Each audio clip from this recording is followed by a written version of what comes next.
Hello automotive aficionados, it's your local Trash Panda Slayer here.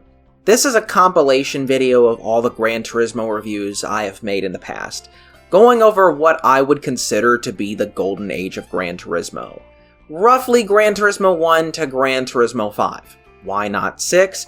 Well, it's mainly due to its shift in career structure and awkward release on a last-gen console. I've considered that not only a slight throwaway because of that, but also because it's the game that kind of marks the shift between the golden age and the current dark age we've been living in since sport. So I will only cover it briefly towards the end. Don't expect a full review anytime soon. Also, this compilation contains reviews as old as 2019, and let's just say that the audio quality on the review of the first GT game isn't that great, and my editing and general video structure reeks of a time when I wasn't as matured and skilled. Still, it's a part of my history and I want to preserve it, and show the world how far I've come with my videos. So, sincere apologies if this compilation feels inconsistent. And of course, there will be parts I cut out or edited to trim out the fat. That way that this retrospective feels more cohesive and structured. I'll have a timestamp in the description and pinned comment for anyone who wants to skip to their classic GT game of preference.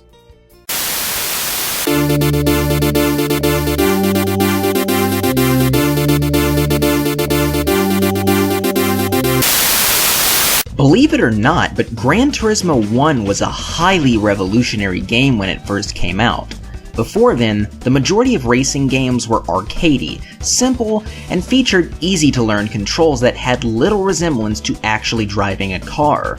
But then came Gran Turismo, the real driving simulator, featuring over 100 cars, a dozen tracks, and a deep career mode that made you really feel like a professional race car driver.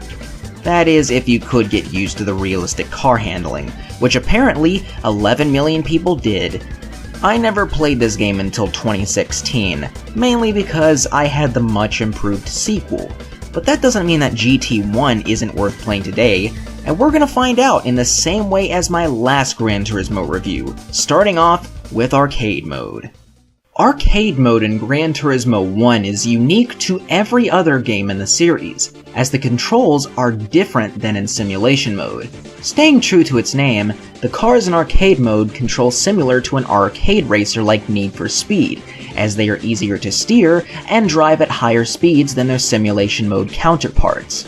You have 4 tracks to race with at the start, and can unlock extra courses simply by playing in Arcade Mode. Although you'll still have to play Simulation Mode in order to get the full Gran Turismo experience.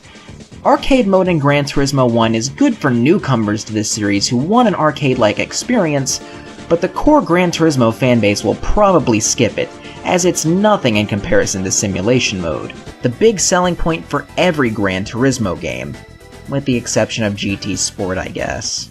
Gran Turismo really paved an iconic formula for its series, one that has never really changed in future titles.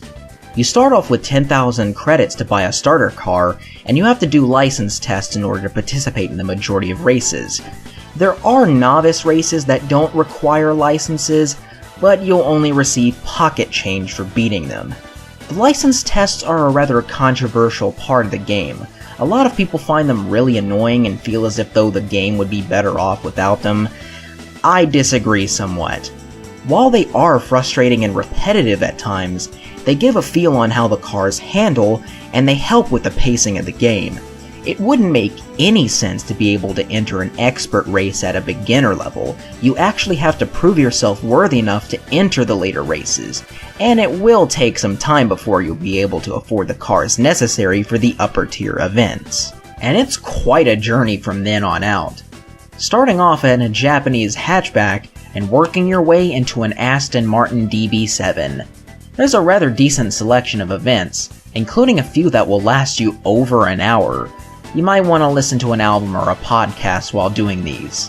Sadly, those more comfortable with the later entries will be disappointed with the low amount of events, car count, and track selection.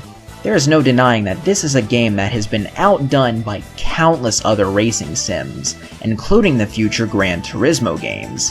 But even still, there's quite a bit of charm that makes me feel warm and fuzzy inside. The menu music in particular is fucking amazing, especially the tunes that play in the dealerships.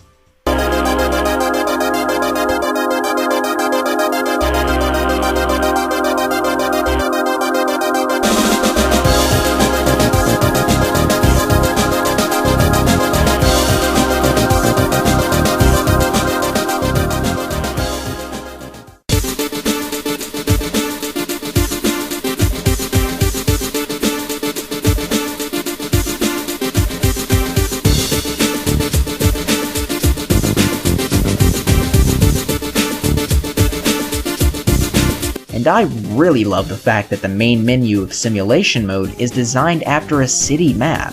It really makes you feel like you are traveling to dealerships to buy new cars. And these graphics have aged a lot better than most PS1 games. And Gran Turismo would later go on to nail photorealistic visuals and make it a key component of the series. So, is the OG Gran Turismo worth playing today? Not really. That's not me saying that it's a bad game. Hell, back in 1998, it was practically the best racing game ever made. But it was immediately made outdated once Gran Turismo 2 dropped, and countless racing sims have overtook Gran Turismo 1 in terms of quality. But I do have to give it credit for laying the groundwork for its much improved sequel and the sim racing genre in general.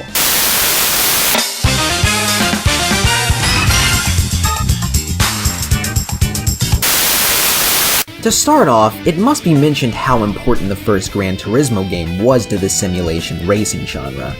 Genuinely realistic sim-style racers were uncommon to say the least before Gran Turismo hit the scene. You either had highly arcadey feeling racers like Ridge Racer, or a kart racer such as Mario Kart or Diddy Kong Racing. Take Ridge Racer for example. The game only had like 3 tracks, all of which were just different variations on the same course, and only about a dozen or so cars. When Gran Turismo hit the scene, it had 140 cars and 11 tracks, on top of an in-depth racing career simulation and realistic car handling. It basically made games like Ridge Racer obsolete with the amount of content it offered. Arcade mode is a great way of warming up to this game if you've never played a simulation racer before. However, in order to unlock all the tracks, you have to do licenses in simulation mode. Otherwise, you'll be left with a measly 4 tracks. I feel that's the wrong way of going about things, and the next game in the series would thankfully get rid of this approach.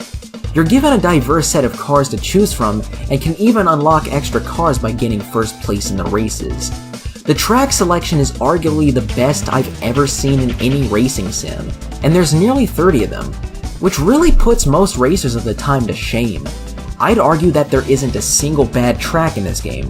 Arcade mode is honestly an afterthought, but the most notable thing about it is that the game's intro can only be viewed by booting up the arcade mode disc. And what a great intro it is! The intro is set to a fantastic indie rock track called My Favorite Game by Swedish band The Cardigans, and it really sets the mood for this game, as this really is my favorite game. But what's even better is the Japanese intro, which comes with a heavy metal theme song called Moon Over the Castle, and it's so damn good it renders the North American intro obsolete. It's such a banger of a track, and it saddens me that the North American versions of Gran Turismo never got it. However, before I take a look at simulation mode, I want to take a little while to talk about my favorite tracks in the game. Tahiti Island. This is the first track available of all things. You'd normally expect a tropical island themed track to be unlocked later down the line, but never mind. This track just gives off so much atmosphere, and it's an easy track to learn as well. Just a shame that this track is never returned in any of the future games. Hopefully we'll see it in Gran Turismo 7, but don't keep your hopes high. Red Rock Valley Speedway. I'd argue that this track is one of the best in the entire series, full stop. And yet again, it's one that is never returned in any future games. It has a very simple and fun figure 8 style layout, set to a beautiful sunset backdrop. It's tracks like this that are the reason why Gran Turismo 2 is the favorite of many GT fans, myself included. Seattle, the home of grunge and the best city to drive around in a purple Corvette, or a red one in my last video. It's a very scenic track that even has an incline where your car can get some air. It's a great track, and it was even massively improved in the sequels, now sporting a beautiful sunset. With that out of the way, now it's time to talk about Simulation Mode, the real party piece of Gran Turismo. You start off with $10,000 to your name, of which you must buy a used car with. There's a ton of different cars to start off with out of the 650 total cars in this game, which is insanely impressive for a PS1 game. Most PS1 racers didn't even dare to have 15 cars. For my playthrough, I chose an early 90s Skyline. Most people start off with the 93 Toyota Supra, but I wanted to be different for a change. Before you can participate in most races, you are required to do license tests, which are a controversial part of the Gran Turismo series. For as much as people don't like them, I personally don't mind them, and I think they're a lot easier than most newcomers claim. Plus, it gives a good feel on how this game handles, as Gran Turismo 2 is very realistic for a 1999 racing game. Once you're done with all that, it's time to start racing. And there's a ton of races in this game, ranging from races with compact cars, muscle cars, races divided by country, you name it. This game has so much to offer that it can put certain PS2 games to shame with its sheer level of content. You even have endurance races that go as long as 2 hours. Even though I'm personally not a fan of these races, they do offer large amounts of prize money and rare prize cars, so eventually they are worth doing even if your butt cheeks have gone numb by the end of the race. But the weakest races in this game by far are the rally events. It's sad because racing around on the dirt tracks is very fun, so it's sad to see that the rally races in this game are basically worthless. The prize money you get from them is pathetic by the time you'll start doing them, and there are no prize cars even for beating every single rally race. But what I do enjoy are these one-make races you can find at various dealerships, and while these races don't offer much money or any prize cars, there's something nice and relaxing about them. By Gran Turismo 4 they were brought back and finally offered prize cars for beating them, so they're merely a novelty here. If there's one thing Gran Turismo 2 excels at, it's the presentation and aesthetics. I already mentioned both of the game's opening intros, but I never went into detail about its licensed soundtrack. The North American version of Gran Turismo 2 features mostly 90s alt-rock tracks and a wee bit of electronica as well. While it is pretty good, there are only about 6 different songs, and each song repeats during races until the race is over, as opposed to cycling when the song is over. So if you're doing an endurance event, you could possibly be hearing the same song on repeat for upwards of 2 hours. I'd recommend listening to an album or a podcast during the races. The menu music, on the other hand, is hecking perfect.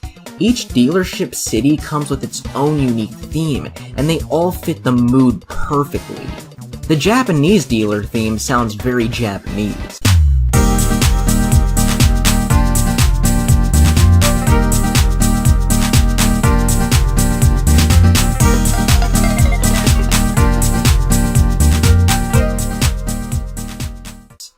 And the American dealer theme is as American as it gets.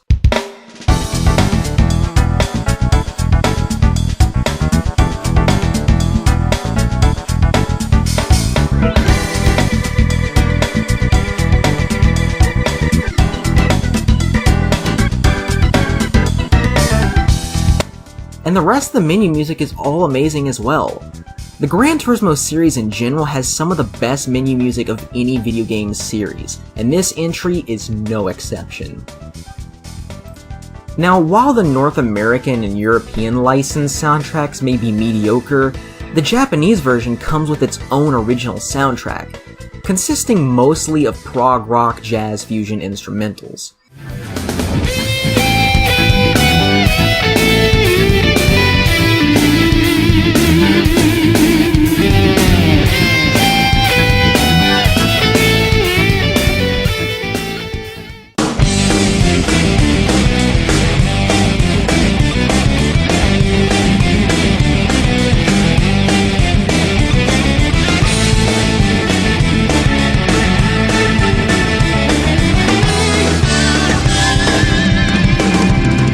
Even though it too loops until the end of the race, I'd say it's better than the ones the rest of the world got.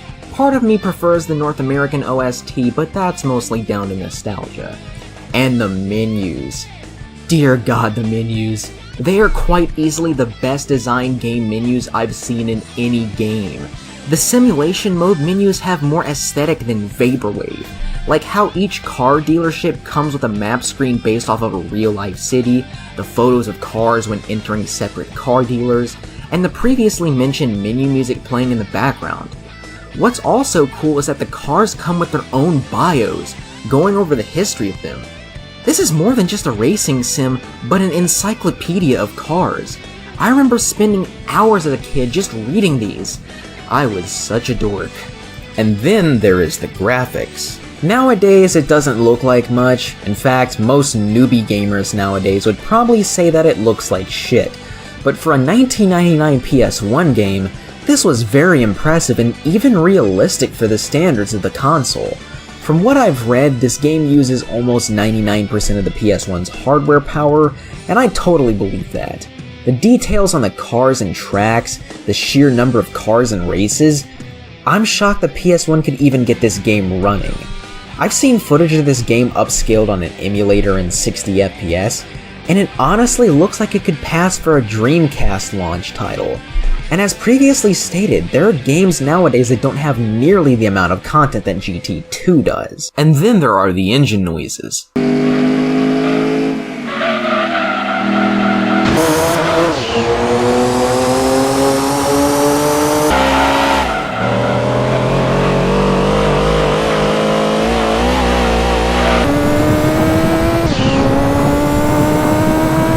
While not that realistic by today's standards, they were pretty impressive for a 1999 PS1 game, and nearly every car has a unique engine noise.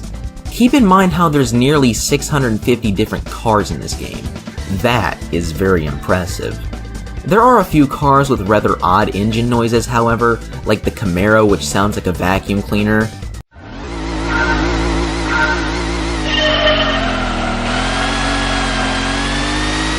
And then there's a Mazda Demio you can unlock that when fully upgraded sounds similar to a UFO.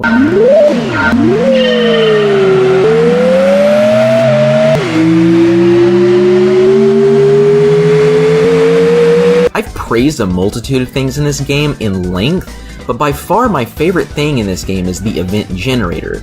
In order to unlock it, you have to beat the Super License.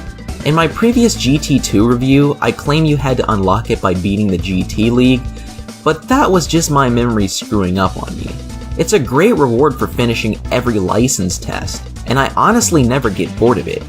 It chooses a random course and cars for you to race against, and the variety is almost limitless, even if it takes 20 painful seconds just to load a race. And yes, I am going to show you all of it. In fact, I'm pretty certain it takes more than 20 seconds to load a race, so, just be patient whenever doing these. Or, you know, if you have an emulator, you can just use time skip and skip to the beginning of the race. That's what I do. I consider Gran Turismo 2 not only the best racing sim of all time, but just one of the best games ever, period. And it was a massive success as well, selling over 9 million copies, making this masterpiece the third best-selling game on the PS1, and it totally deserves that. Yet despite that, not a lot of people within the YouTube gaming community seem to talk about this one. Like, I've seen so many top 10 best PS1 game lists on YouTube that don't even include this game, and it never fails to frustrate me. This game is simply a must-play. Even if you aren't into racing sims, you have to give this game credit for being a real system pusher. The amount of cars, tracks, and events still hold up, which is why so many people consider this the best Gran Turismo game of all time. Hell, to this day, Gran Turismo 2 is my most played game of all time. I've put well over 2,000 hours into this game throughout the years, and I'll probably be playing this game to the day I die. It is that good. Gran Turismo 2 gets my first ever 10 out of 10. It is a game that everyone needs to play. Even if you're more into Mario Kart or Need for Speed, this is a game worthy of any gamer's collection.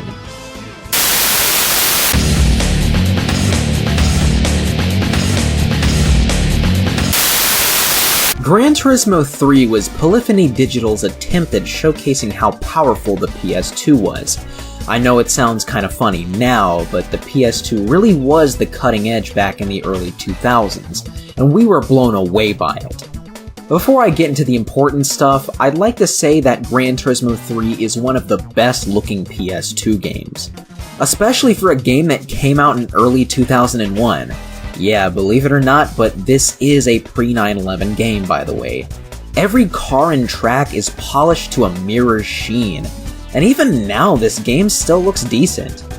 Anyways, I'll start off with arcade mode as with my last Gran Turismo review. Arcade mode in Gran Turismo 2 was pretty much an afterthought, and while I enjoyed it as a kid, I can't deny that it was pretty flawed looking back. Well, Gran Turismo 3 certainly improves that. You can unlock many tracks and cars simply by playing arcade mode.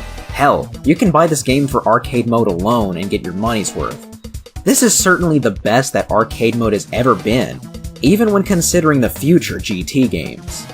You even get some time trials that you can try to beat. If you do beat all of them, you get a special race car for simulation mode. It's very hard to pull off, but you can unlock it as your first car and turn this game into a cakewalk.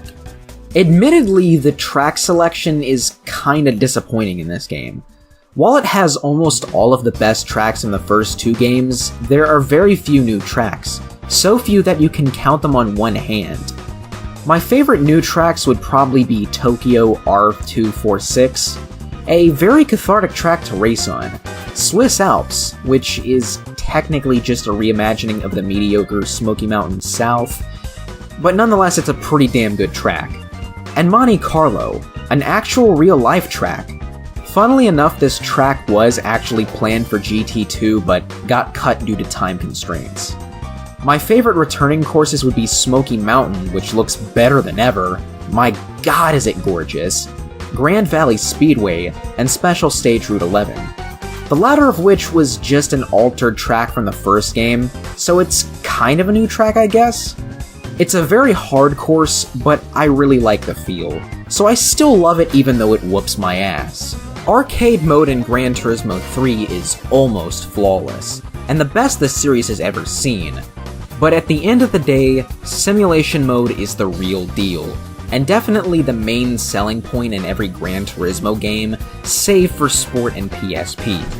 Now, whether you like it or not, the license tests are required to enter most races, although you do have more license-free races this time, so it's not all bad. Plus, there are slightly fewer tests per license. Again, the real goal of these is to train you on the game's handling model, which leans towards the realism side of the spectrum. Braking is mandatory when cornering. Honestly, the worst licenses in the game are the start and stop ones because they serve little purpose and are boring as fuck. But once you are done with that, it's time to buy a car. And oh boy, this is where the game gets really disappointing. Now, Gran Turismo 2 had a whopping 650 cars, which is a lot even now. How many does 3 have in comparison? Only 180. Now look, GT3 doesn't need as many cars as its predecessor. There were many cars in that game that were simply pointless filler cars, so cutting the fat was actually a good idea. But the car list in this game is less cutting the fat and more of a sign of it being rushed. There's only one BMW, no classic muscle cars aside from maybe the Shelby Cobra, if that counts, no Mark III Supra, and only one Mustang that comes in only red. While there's still plenty of great cars, this game's cut-down roster just makes me want more. Polyphony definitely should have spent more time on this game so they could add more cars and tracks. At the very least, the car count should have been closer to 300. But at the end of the day, you still have tons of events to partake in, most of which give you various prize cars for completing them. You have many of the same types of events from the first two games, such as the Sunday and Clubman Cup, drivetrain events, and various national events. But I won't lie that this game's campaign feels more repetitive than the last one. The drivetrain events are repeated in each event tier, but only with more laps and faster cars. and the one-make races are barely even a thing anymore due to the smaller car count. Again, the car count has had an effect on the variety of events, hence why there are so many repeated ones. But one thing simulation mode has been greatly improved in is the rally events. In GT2, these events were a mere afterthought that offered practically no rewards for beating them, whereas now you get a decent amount of prize money and even earn rally cars for beating them. Endurance races also return and are still kind of a slog to sit through, but then again, you earn a lot for winning them, so it's worth at least trying the easier ones. I'd say that simulation mode in this game isn't as satisfying as it was in the last game. Even though you do technically have more events, I think, you don't get the same satisfaction from building a garage full of cars like in 2 or even 1 to an extent. But on the other hand, actually racing is more fun than ever, and that's largely down to this game's driving physics and the stellar soundtrack playing in the background. Now, I can't play any of these songs due to copyright issues, but I will say that this has my favorite Gran Turismo soundtrack, at least on the North American version that is, with artists such as Judas Priest, Jimi Hendrix, The Cult, Snoop Dogg, Motley Crue, and others all featuring on it. Fucking hell, Snoop Dogg has a song that he specifically wrote for this game on it. I can't play it, but hopefully I will link it in the description so you can hear it. It's an absolute bop. The original soundtrack is amazing as well, and goes for a funkier jazz kind of feel.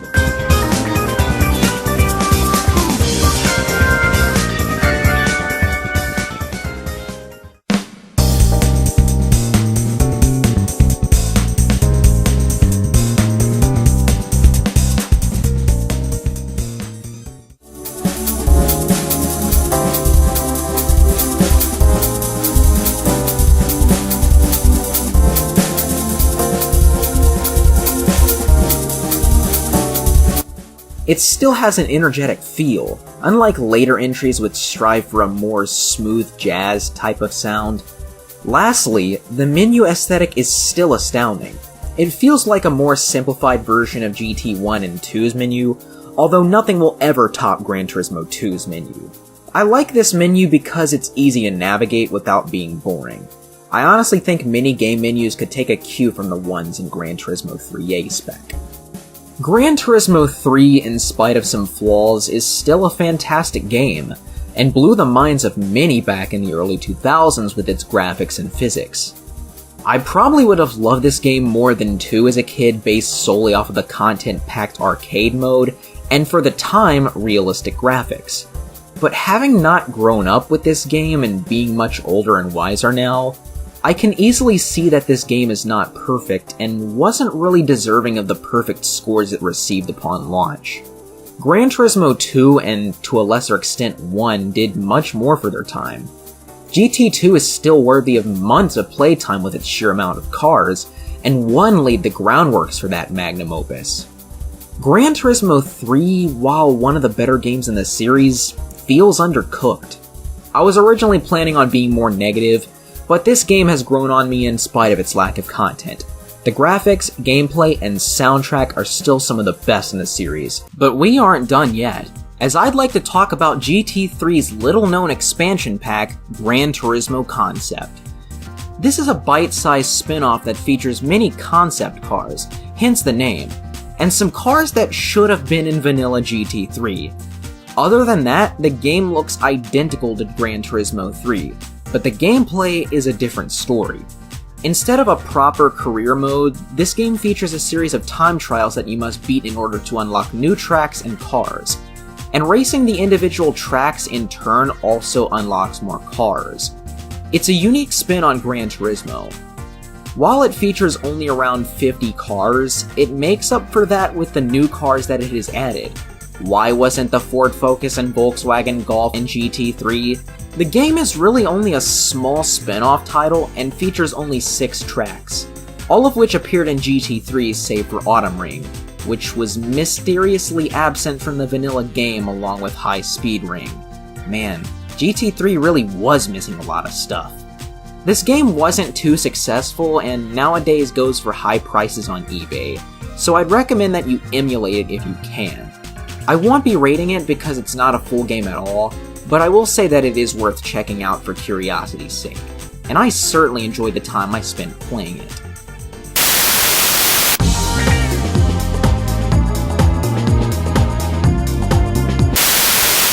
The Gran Turismo series has always been a real system pusher in terms of content.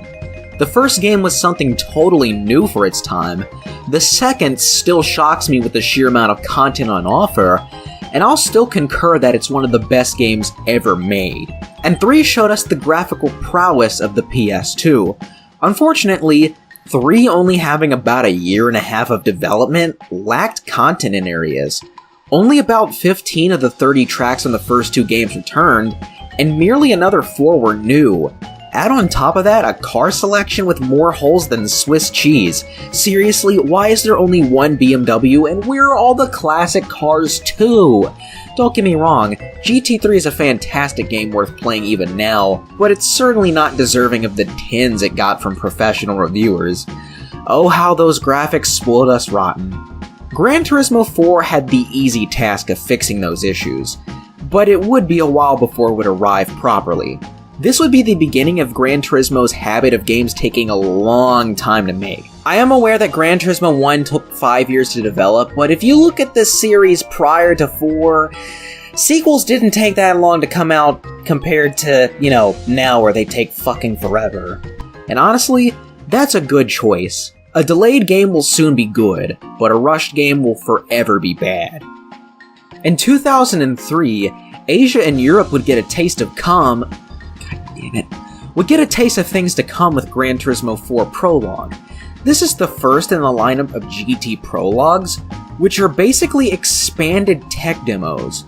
Gran Turismo 5 would get a prologue as well, and GT Sport to some is basically a GT7 prologue, although that's pretty inaccurate in my eyes. If you hate those damned license tests, well suck it up, princess, because GT4 Prologue's main course is the license test. It contains 50 cars and around 6 tracks, all of which are new to the series such as Tsukuba and Fuji.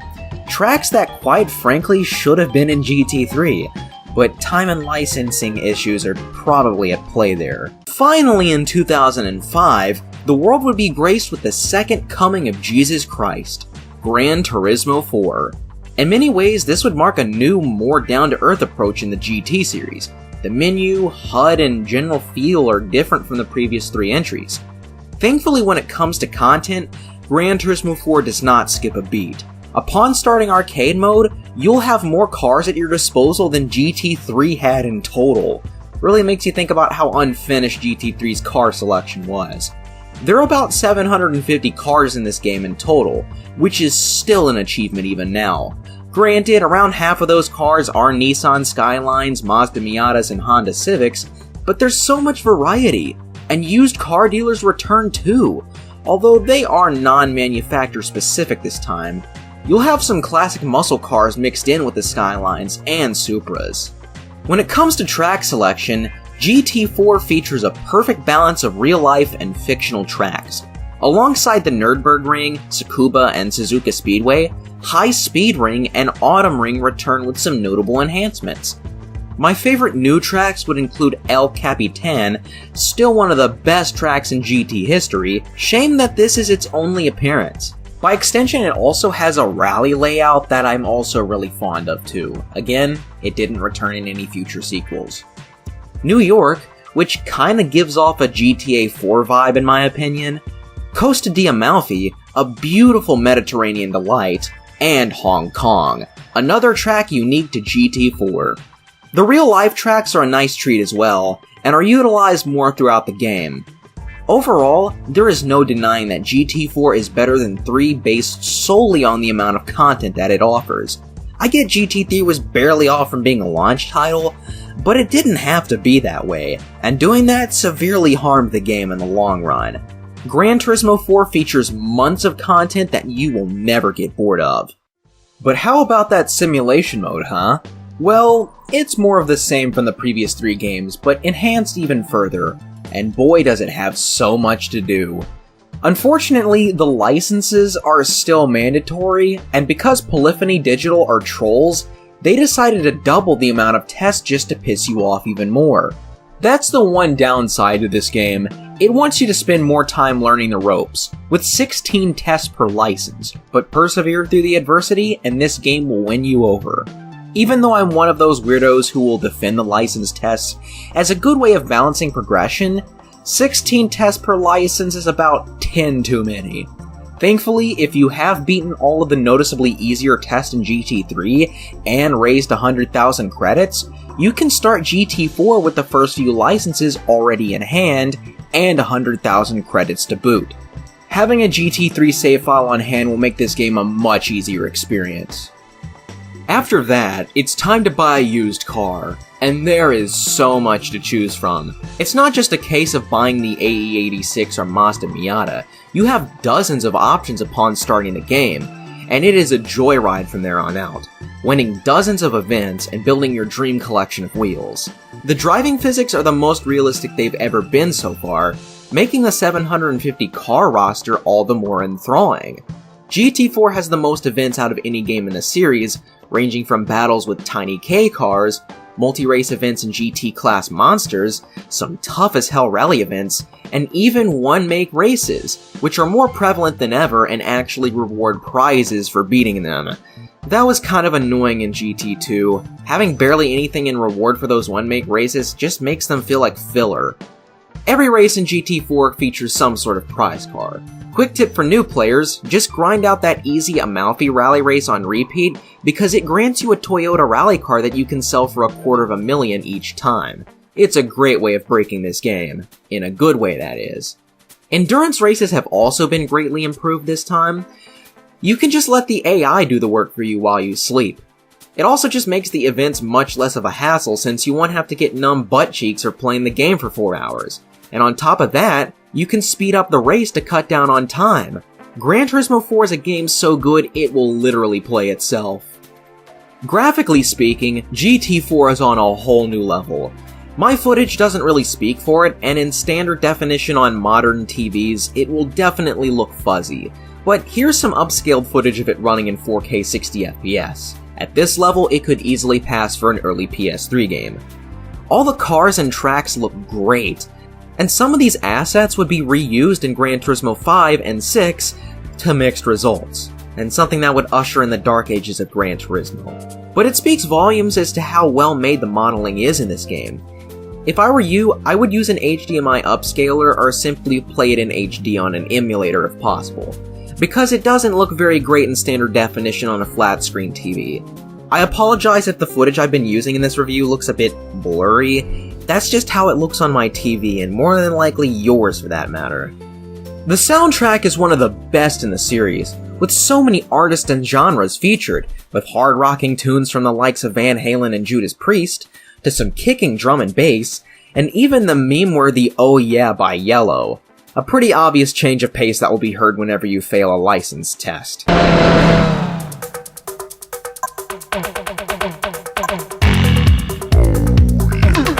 Yeah, very classy polyphony. The original score goes for something a bit more low-key to fit the new aesthetic, mainly remixes of tunes from the first couple of games.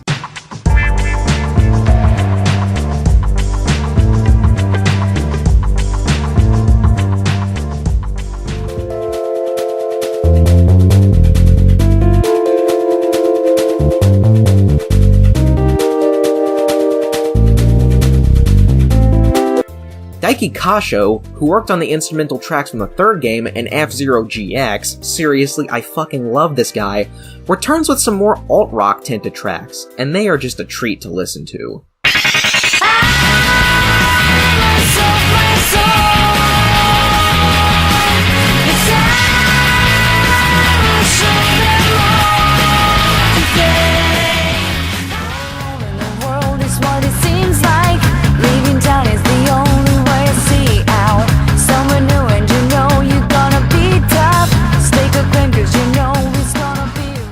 Unfortunately, the sounds of the vehicles is where the audio design falls short. The Gran Turismo series up until Sport changed things up was world-renowned for having vacuum cleaner sounding vehicles, and that's something that became very prevalent in this game, but only amplified in the next two titles. I mean, Just listen to this.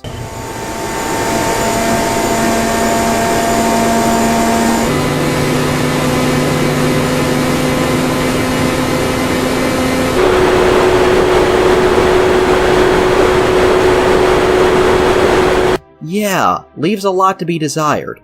Granted, this is a small issue, but it does take away from the real driving simulator slogan somewhat when you could easily mistake a Mazda Miata with a Dyson vacuum cleaner. But aside from that and a lack of Lambos and Ferraris, everything in this game is amazing.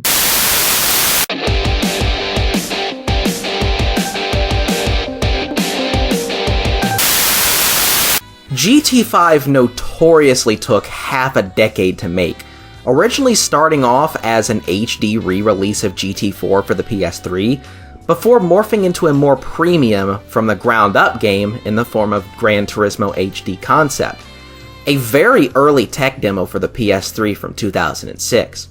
This game featured one track and a dozen cars. It's so early into the development of GT5 that the cars, despite graphical improvements, lacked interior views. Another year later, we would get Gran Turismo 5 Prologue, a more content-packed tech demo with 6 tracks and around 70-ish cars with updates. It does actually feature a career mode this time, although obviously smaller than the previous mainline GT games. This was released more so to hold fans over, as Gran Turismo 5 proper was taking longer to develop than usual, in part due to the PS3 being hard to develop games on.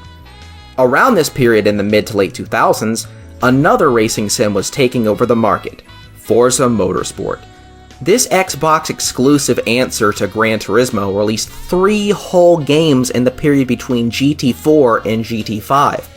All of which being pretty content-rich and solid, if a bit bland in my personal opinion.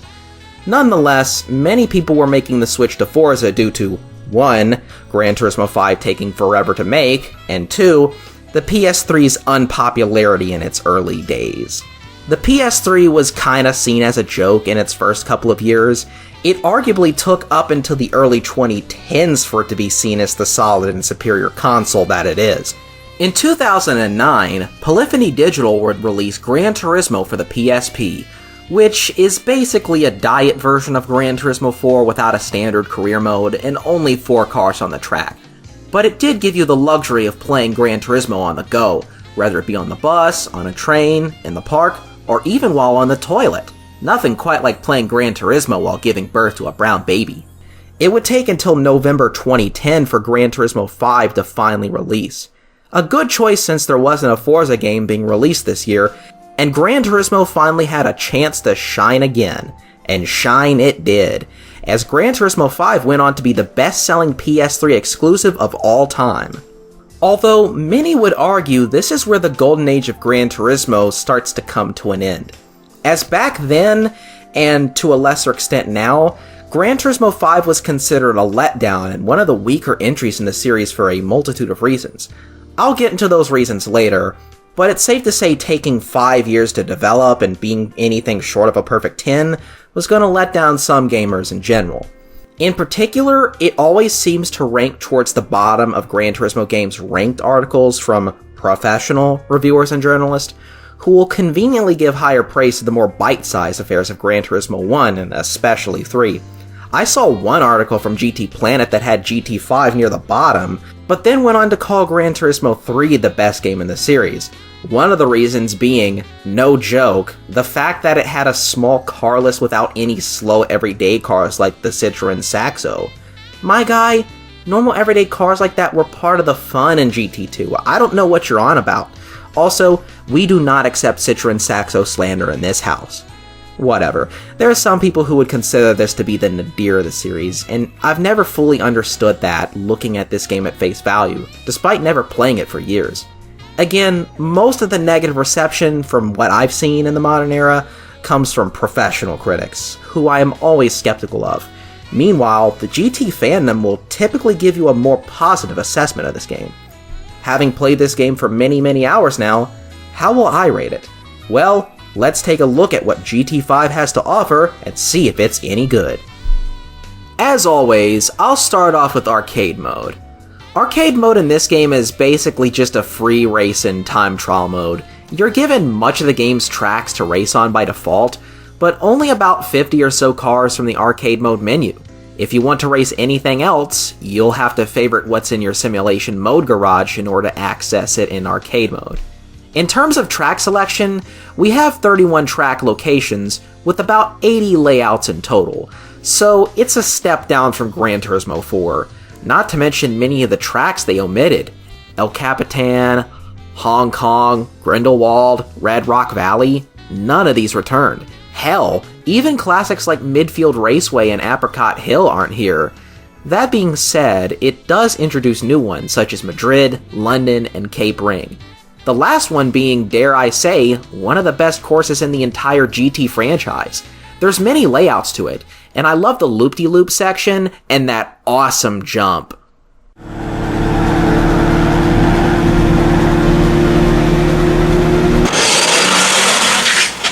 Rome also returns, but with a different layout, which I actually think is pretty good and, in some ways, prefer to the original. Yes, I said that. In terms of new real-life tracks, we have Daytona and Indianapolis to go along with this game introducing NASCAR into the mix. I was a huge fan of NASCAR as a kid during the 2000s, so seeing it here, even if it's just a minor role, is pretty effing cool. We also have Monza added to the mix, which is kinda like the Italian version of Le Mans. The rally track list suffers though, due to there only being 3 tracks, and none of which are returning courses. They're mostly pretty bland in comparison to what came before, and are barely even used in the career mode in general. Such a shame. They could have brought back Smoky Mountain and the Tahiti dirt courses, but once again, GT feels the need to discard its best tracks. As for the car selection, it's one of the biggest of any games, period. 1,000 plus cars in total. That was probably the most cars of any AAA game up until that point, and certainly a big selling point of that game. But it does come with a massive caveat.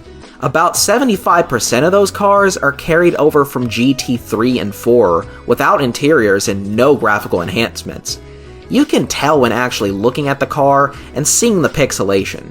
Some cars in particular, like the Suzuki AltaWorks, just look dreadful. As for the new premium cars, there are only about 250. You would think, given the half-decade of development time, that there would be more, but these cars took 3 to 6 months just to model, and with only so many devs at Polyphony Digital, this was the best they could do.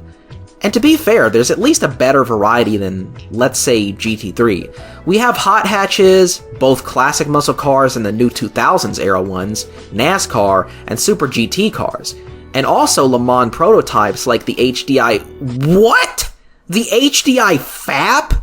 It's called the FAP?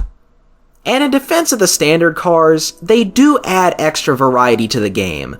Without them, the game would probably have a less diverse career mode and felt like another GT3, probably with repeated events to make up for the small car list.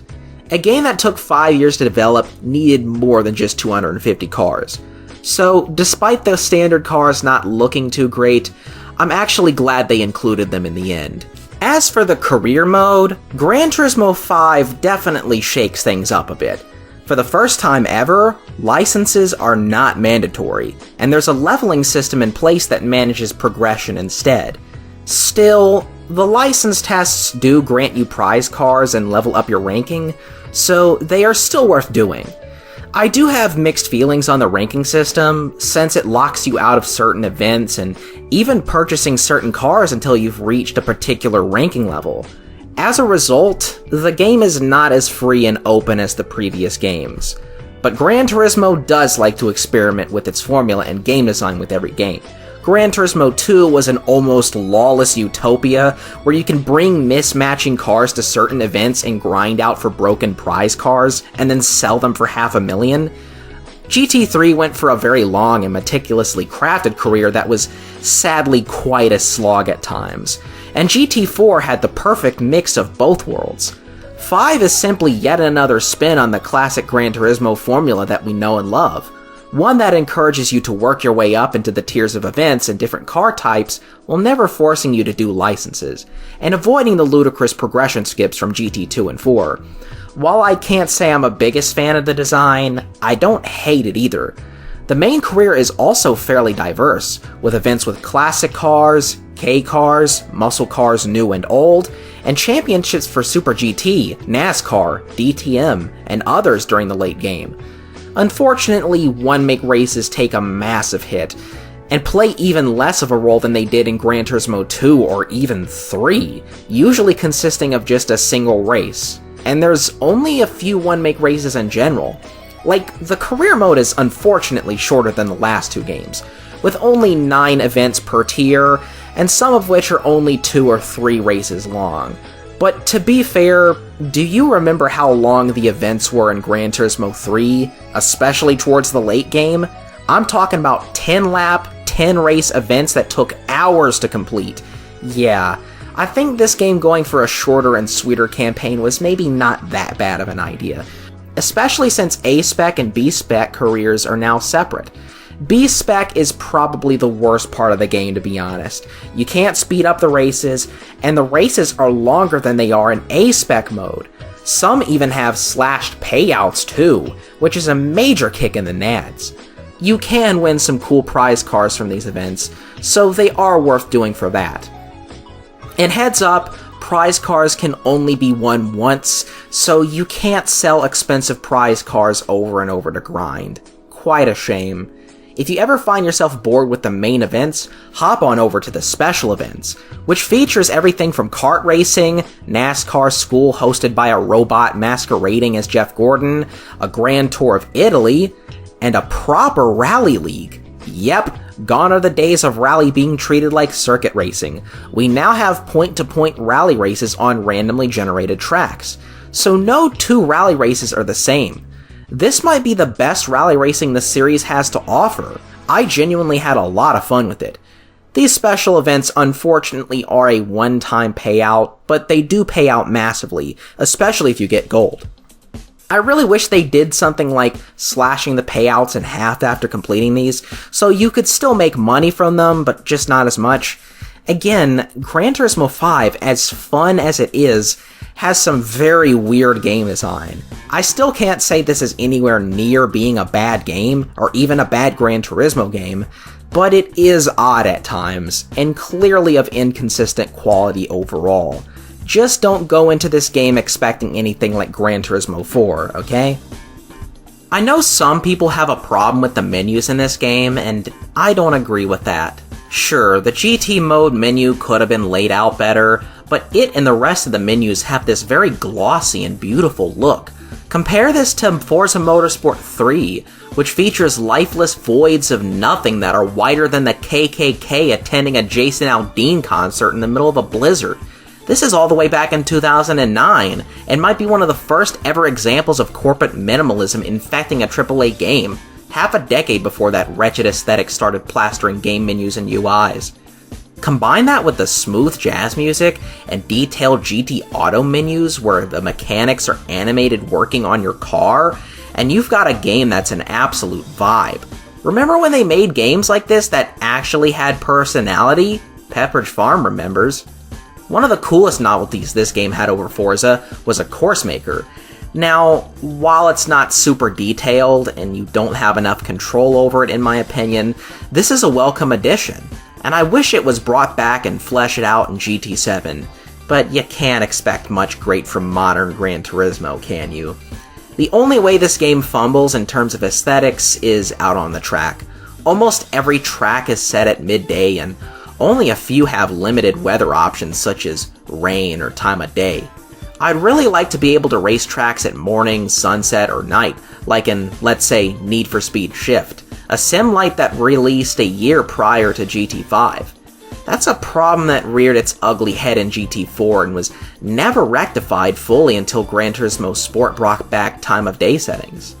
This game is the only game in the GT series to have a proper damage model, and on all cars, even the standard ones. Granted, it's not much other than dents and scratches, but just being able to slightly move the geometry around is incredibly novel for this series. Gran Turismo 5 brought a slew of online features and updates, but unfortunately I can't use them because 1. My PS3 needs an Ethernet cable for me to download the updates, and 2. I wouldn't even be able to enjoy those since Sony shut down the servers to this game in 2014 to make way for the flop that was Gran Turismo 6. Seriously, what the hell were they thinking? They shut down the servers to one of the most successful GT games of all time 3.5 years into its life just to encourage people to play a last-gen carryover like 6? As if having GT6 be exclusive to the PS3 after the PS4 had come out was not dumb enough. Yet another sign of the incompetence that was come to later in the series. I will briefly mention some of the features. Added were the online collector's dealership, which housed some of the rarer and more higher-end used cars, a simplified cockpit view for the standard cars, and remote racing and seasonal events, which were great ways to make money fast. Unfortunately, now that the servers are closed, all of these save for the standard interiors are gone with the latest update, along with the popular multiplayer aspect. Shutting down the servers was a huge mistake. Like, imagine if whenever the next Call of Duty game came out, they just shut down the servers of the previous one. That's what it would be like. Shame on Sony, Polyphony, or whoever is responsible for this. If the online features and DLC were still accessible, this game would probably be looked back on more fondly. But unfortunately, the powers that be had to screw over GT5 big time. Despite everything I've said in this review, Gran Turismo 5 is now my third favorite title in the series. For its many faults and shortcomings, it's a great game with a ton of content and lots of replayability, and a cozy atmosphere to go along with it. I definitely say that this is better than many critics make it out to be, and the last great game in the series before it truly started to poo the bed. The standard cars may have hurt at the time, but the passage of time has healed those wounds. It's the first ever game in the series to not require those infamous license tests that many people hate, and added all sorts of cool things such as interior views, multiplayer, until the servers were shut down, and featured appearances from NASCAR, WRC, and the Top Gear test track. You can't fault the game on its diversity of content. Add all those things up, and you've got a flawed, but solid game worthy of your collection. I would say that this is a bittersweet end to the golden age of Gran Turismo. Unfortunately, Gran Turismo would begin its sad decline in quality from here on out, with Polyphony and Sony making the asinine decision to release Gran Turismo 6 on only the PS3 a few weeks after the launch of the PS4, causing the game to flop, at least by the standards of the series. GT Sport was a total abandonment of tradition, mainly focused on online gameplay and with no classic tracks. And GT7 completely pooping the bed with its pathetic excuse for a career mode progression, unnecessary changes to classic tracks, and mediocre updates. Gran Turismo 5's worst sin was having PS2 car models, and I can easily swallow that pill over the flaws in every succeeding game in the series, since it still sticks to the series' traditions and has a lot to offer. Gran Turismo 6 would carry over all of the content from GT5 and more, and does seem like a pretty good game, but the career in that I've heard is worse and more dumbed down. For one, you can't pick your starter car. You must start off with the Honda Fit. There are very few prize cars, and there are less special events, so no more Rally League, Top Gear integration, or anything like that. In general, that game felt like Gran Turismo 5.5, and it being released in the dying days of the PS3 did not help with that perception. Gran Turismo 5 marks the end of the golden age to me. It was the last one that fulfilled its purpose of making a proper GT career mode, and tried to innovate in that regard.